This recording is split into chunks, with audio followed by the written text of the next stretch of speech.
যেদিন আমরা আল্লাহর কাছে ফিরে যাব, সেই দিন যদি আল্লাহ জিজ্ঞেস করে, বান্দা তোকে আমি 50-60 বছর একটা বিষা দিছিলাম, বান্দা বলবে আল্লাহ দিছিলা।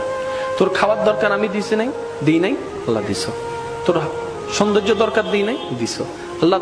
বান্দা তোর সম্মান দরকার, আমি দিই নাই, আল্লাহ দিছ। তোর স্ত্রী পুত্র স্বামী দরকার, আমি দিই নাই, আল্লাহ দিছ। তোর যা দরকার সব আমি দিছি তো, আল্লাহ দিছ।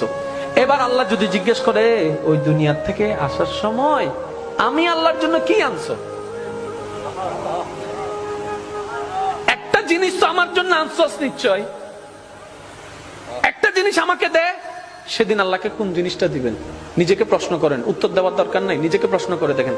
দেখেন আপনার ব্রেনে বলছে কিচ্ছু নাই। যেদিন আমরা আল্লাহর কাছে ফিরে যাব, সেই দিন যদি আল্লাহ জিজ্ঞেস করে, বান্দা তোকে আমি 50-60 বছর একটা বিষা দিছিলাম, বান্দা বলবে আল্লাহ দিছিলা। তোর খাওয়ার দরকার আমি দিছি নাই, দিই নাই, আল্লাহ দিছ। তোর সৌন্দর্য দরকার, দিই নাই, দিছ আল্লাহ। বান্দা তোর